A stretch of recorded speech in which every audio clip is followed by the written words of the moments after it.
name is Carly, and I did not grow up watching Charmed. That's all right. At first, it was a way of waiting for another show to come on. One of the things I noticed about the show was what the young guys addressed bullying and how young guys overcame it. Overcame the issues of bullying and having to stop it. As a child, I was bullied a lot by this one kid at an after-school program. What's his name? His name was Jeff. He's lucky I don't tweet anymore. Yes. Well, I did not talk to my parents about it. It was only recently that I talked to my mother about it. I did not have a chance to forgive that boy, unfortunately.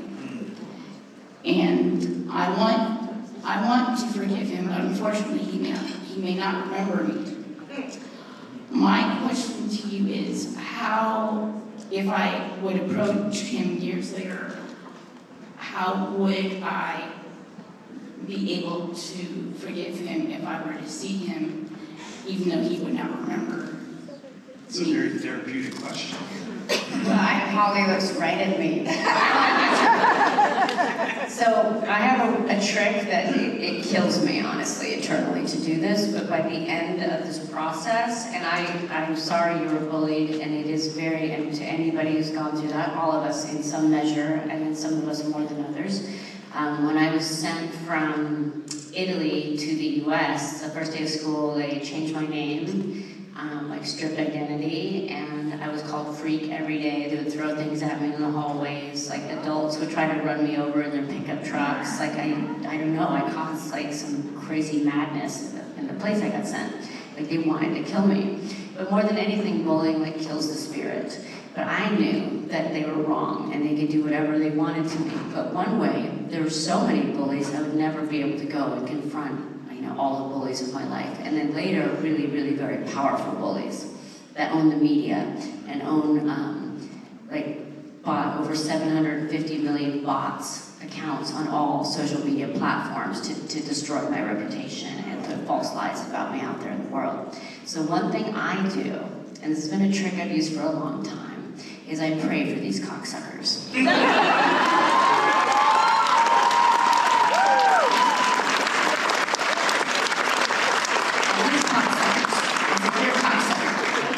I hope you get everything you want in life, and I hope life is kinder to you than you've managed to be.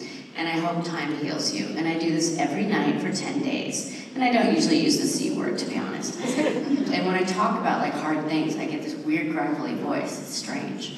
I'll go back to Paige. So it's something though that it's about like the cancer's eating you, and they're just going about their life. So it's about you, it's about saving you, right? Or anybody who's experienced this, which is most of us in different ways, things that have hurt us in life. Sorry for going on for so long. No. But it really is, for 10 days, 10 nights, you pray for this person, and by the 10th day, and it's so hard, it's like, dear God, or whatever, please give this person everything they want in life.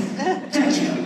And by the end, you're like, and then that feeling, that thing that's eating you inside, by the 10th day, I swear to God, it's gone. And just also ask that you be cleansed from the memory. And that the younger you get to go back in time and hug that younger you, and know that it was never your fault. And look at you here now, you made it. You made it.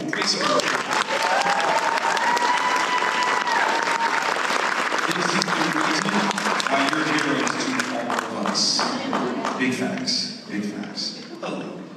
You guys are heroes. See? My name is Esme. I was raised watching Charmed. I have 4 sisters, so the closeness of you guys is very relevant to me. My mom asked me to ask this question to Holly. She just had surgery, so she's like super. She wanted to know how you managed family and work, like while filming even Charmed, or just filming in general? How do you balance it? Yeah, you don't. And you don't feel 100%, great at whatever you do. I heard Kira said once say, just keep your heart where your feet are. And so you just kind of focus and be present at the moment, because I know one of my children is on my phone right now and they want something. So it is a really delicate balance. As some of you may know, I had to cancel Houston because my 15-year-old still wants to hang out with me, so we're going to do that. But you never feel like enough in either way. I don't give my career enough, I don't give my kids enough, I don't give my dogs enough. The husband, he's fine. But yeah, you always feel like you're never enough, and even to friends and those kind of relationships, they're very important. So you just, have to stay pure of heart and try and prioritize. And it's a struggle. It just is. Well said. Thank you all so much. I just want to say y'all literally molded me to the woman I am today. So I'm very grateful.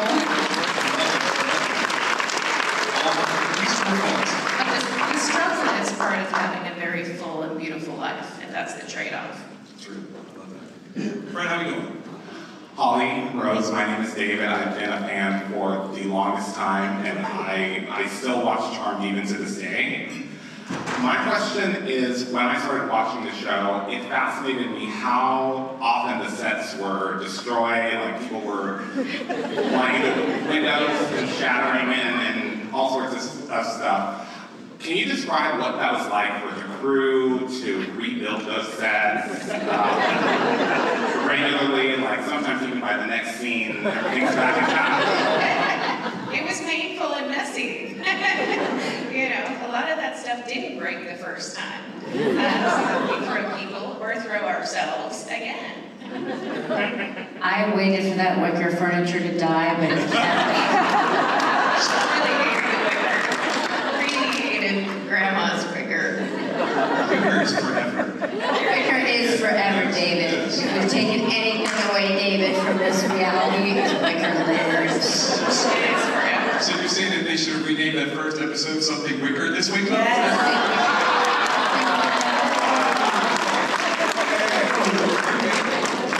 I grow so much every time we had to film in that room. Why would these young women have wicker furniture? There's some really old books and magazines Oh around. my god, one of them, I was like, thanks for adding to the reality of the characters. One of them was a hardcover coffee table book about it was literally called The Power of Pittsburgh. And one was a 1970s book of microwave recipes, including Thanksgiving turkey dinner in the microwave. I was going to use that as kindling to burn the wicker. There, thanks, I got it out of my system. Thank Come you. back. Don't Pray for the worry. wicker. I love it. Thank you very, very much.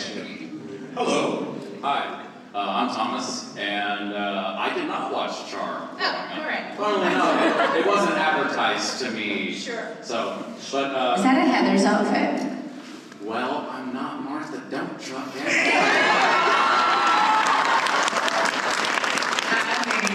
you have preference, y'all got movies to watch. I won't lie, I did buy the ticket because Shannon Doherty was swinging by, so I wanted to pay You respect. look amazing. So I tried my best.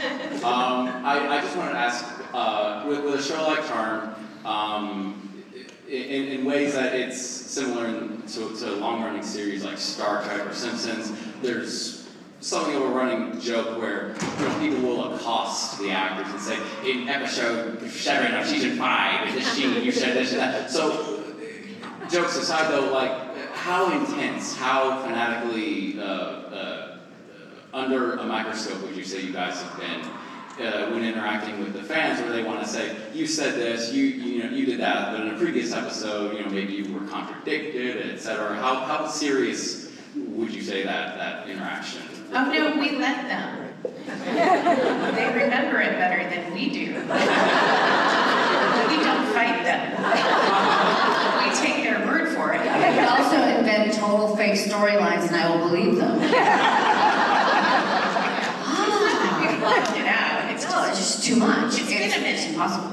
But also, it's just a lot of saturation. But also, people, like, I love finding facts, like, you know, for Scream, for me, like Tatum, like, Tatum,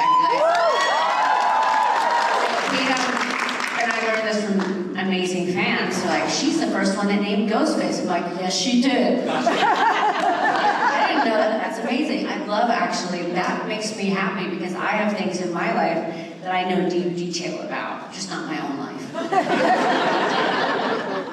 Just real quick, if any funny stories regarding Shannon, like what it was like to work with her, you know, anything on set worth saying to us fans? Oh, that's a very large question. Very detailed answers. She was the biggest prankster, I will say that. Okay. Good to know, be warned. Yeah, but you know, we had a good time, and our crew she was so beloved by our crew. But she'll be telling some stories soon. Get ready. And I did one day with her, yeah, the podcast is coming up, right? And then also a lot of detailed fan questions yet to be answered. Yeah. I did one day on a film with Shannon years before Charmed. And we both did a cameo, and it was called Nowhere, and we were dressed completely insane. We had braces on, or retainers, giant hair. I was in all orange, she was in all blue, I think. And then there was another one, Tracy Lords, in all red. And we caused like a 3-car pileup. We filmed at a bus stop, and people were looking at us, and like 3 cars like hit each other. And one car went on top of the other car. So wherever we go, Shannon and I just like to cause a bit of a sensation.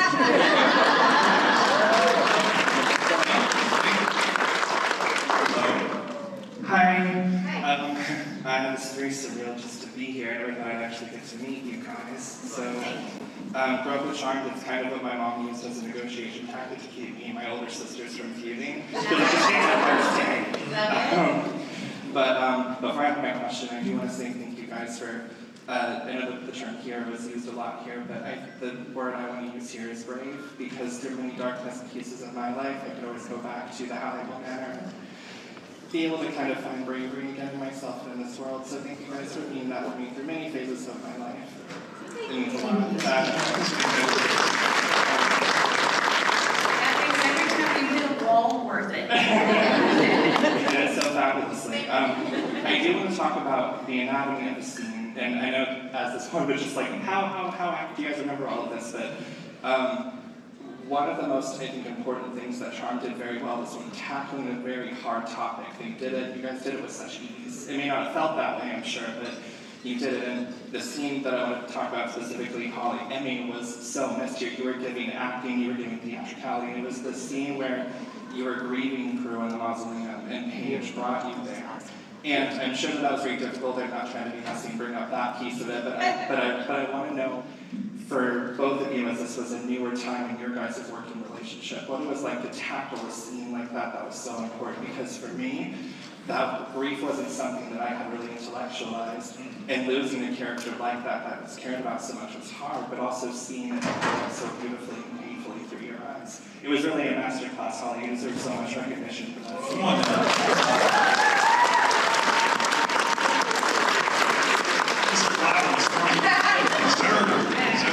Did I scare you? Of course not. No, but I remember thinking this is going to be, she's the audience, this is extremely therapeutic for the audience. And, you know, always when someone is kind of breaking down in front of you in life, when it happens, it's best to just be there, not interrupt, and let them process. And that was very much what was happening. And so Paige, I think, understood that instinctively. And for her, I think it was, you know, there's a lot of behind-the-scenes stuff, obviously, she could process. And also then each character at different times represents the audience and how they would feel. And so, like, it's a double. And so I think it can be cathartic and beautiful, right? And she is a very good crier. Rose is a very good crier. Thank you. Rose can pick an eye. Got really weird. That's It's a good. machine. No, I love that. I love that. Thank you so much. Thank Thank you. you. Appreciate And I'm it. so glad that, that you had emotional catharsis along with us, or through her, or Piper, all the characters, and that we've been at different moments of your life your biggest cheerleader. Thank you so much, ladies. Love you guys. Unfortunately, we're within the last 15 minutes, so we'll try to get through everybody. Hopefully we can. Hello. Well, shut up. Sorry. Hi, my name is Mimi. Me and my mom literally watch the show like almost every night. My question was, sorry. It's all right. Were y'all able to choose y'all's powers like in the beginning of the show? no. Or was it already set for y'all? No, I didn't even get to choose my movement. Wow. When I was grabbing for the spoon in the chef scene, they decided that was my movement, and they didn't tell me beforehand. They were like, that thing you did, you're gonna do that. And they didn't tell me it would be for the next 8 years. I would have done something a little more jazzy, I don't know. No, they had no idea. When I got there, it was a pretty well-oiled machine, favorite thing to say. Sure. And they're like, okay, now you orb. And I'm like, what? And they're like, now you orb. And I'm like, I don't know what that means. And they're like, put out your hand. I'm like, I do. And someone, we freeze. Someone comes running over, puts the candle in my hand, and then do the scene, and then freeze, and then take away the candle again, and there, now you've orbed. And I'm like, Definitely awkward. but like I said, would be the best power. Thank you. Thank you. Tell your mom we say hi. Hello. Hello, I'm Paula. For me, Charmed was that hour of, escape from reality, and where you could sit there and go, okay, I'm done, I'm good for the day, and by the way, good conquered evil, that was awesome. As you went from actor to producer, and not just for this show, but other shows, did you find it more difficult? Did you find you had to be more critical about yourself as an actor? Oh, no. I was always very critical. I don't know if I've gotten less so with age, possibly, but no, I was always terribly invested, so when it came time to have that title, it was no different for me, because I was always kind of into everything overly invested. You care. Some would say obsessed. That's why they tried to drown me and set me on fire all the time. But no, it wasn't any different for me. It was just meant officially they had to listen to me. Year 10 too. Hello. Hi, my name is Kimberly. So super excited to meet both of y'all today. Definitely grew up with it, box set and everything too. So for you, Holly, how did Charmed prepare you, and how was it different being on Pretty Little Liars and having the experience in the role? And for you, I want to ask you, Rose, when you went back in time for your parents' death, like my dad passed away when I was 12. How did? Take your time. Take your time. How did you act that scene? She's got a deep well. This one's got a deep well. All right. You sure? All right, now I got First of all, back to 12-year-old you, I wish I could give you a hug. Okay? Because it's a hard, that's a tough, critical age. I lost my dad, I think it was like the year after Charmed ended, and it's like, it just sucks. It just sucks.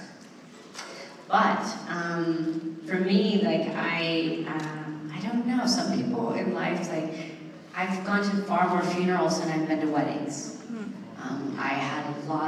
My father had a lot of, someone that was like my father before my father, or when my father was in another country, died of AIDS, and helped nurse him until he died, and I was about your age at that time, when your dad died. And so, yeah, there's a lot to draw on, and it doesn't make it fun, but you can take that energy and put it into something.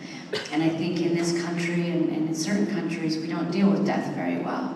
We're given like 3 days to like cry and get over it, pretend like everything's fine so you don't make others uncomfortable. And I often think, yes, in countries where you get to fall to your knees and wail and scream communally, that is much more cathartic. And so as actors, that's maybe the closest we can get. And hopefully that gave you some freedom to know that, yes, it is painful. And yes, that person is worth, wailing for. And that we can smile again also, and that's also allowed.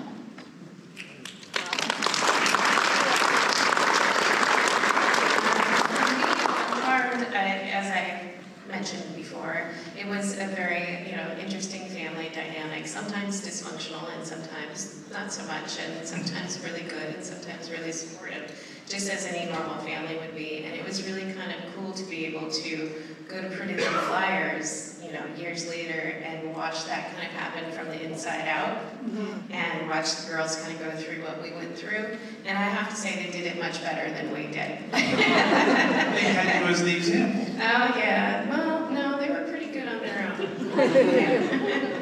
Awesome, thank you. Thank you. Hello. Oh, I'm short, okay. Hi, my name's Eileen. Us too. It's okay, there's power in it. So, Charmed is really the only kind of like occult, witch-based show that crossed boundaries in my household. So my grandmother was heavily Catholic. She wouldn't even let me read Harry Potter. She was like, hell no. But when it came to Charmed, because there was such a big family dynamic, she was like, hell yes. So it was me, my grandma, my mom, and my sister, and it was literally the only thing that kept us from like killing each other. And I grew up on Charmed. Like when the show ended, I was a sophomore in high school.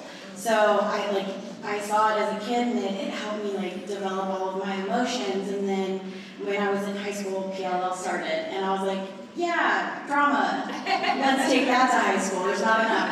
And then coming back as an adult, back to Charmed, I look at your characters and I see that, holy crap, you guys did not have it all together when you were like in your mid-20s, early 30s in the show. And I feel like that was a really big theme in the 90s, early 2000s. So just all of that to say, if you were to go back and do this show, what is something that you would take from your lives now and like really kind of like emphasize it in the show to make sure that people know it's still relevant to not have your shit together in your mid-20s, early 30s? Yeah, I mean, we changed jobs, a couple times, a few times, each of us, and struggling to find your footing, struggling to find what really moves you, and struggling to find the right relationship, because God knows she cried enough about Leo. A lot of tears. I don't know, me as Holly, I might have given up on that guy. Especially when he kept disappearing all the time. But yeah, I think we were very good at addressing all aspects of life, and we had enough time to do that. What kind of bugs me is that we weren't at the time allowed to have any lesbian or gay relationships or characters on the show. Outwardly, or we didn't discuss it a lot because just at the time the networks wouldn't let us do it. It wasn't purposely excluded. I had leprechauns. She had leprechauns. Yeah. We should have always, everyone should. Colorful, and I believe they filled a certain slot for me. That's so dirty. Oh my God. She did want more leprechauns at her funeral. That was a request. I only had two. I was like, hello. Wow. Yeah, took myself down a dark alley. Stick with the rainbows. But I think one of the things in life is just to generally find older heroes that have changed and transitioned jobs to take out successful maybe later. It gives one like feeling that you can find your groove at any time and there's no time clock. Other society tends to make people feel like there is a big clock running on you. It's not true. You can change and grow and be diverse and weird at any time and find success when you're 75. You got this. Cool. Thanks. On this panel, so this might have to be our last question, or within our last 3 minutes. If you didn't get to ask your question, can they come see you at your booth downstairs? No. Send it via mail, just don't put it in person. Hello. Hi. Yeah. Sorry, that was It's weird. really aggressive. Yeah. I'm Lee. I just want to say thank you for being here, letting us as fans interact, get those personal stories. I'm really nervous right now. Anyway, I didn't honestly follow the show a whole lot. My daughters did. And I'm very appreciative that your stories were empowering. Thank you for that. No, of course. And your request. My daughter Lindsay, her birthday was yesterday. My daughter Emily, her birthday is today. Oh. They're right there. Happy birthday, kids! It's all about Happy birthday. We got time for one more. Okay, One more? be quick. Real quick. Talk quick. Okay, I'm gonna talk really fast. My All right. name is Jesse from Dallas. I love both of you. I watched the show religiously. I'm watching it for like the 6th time now. Sorry.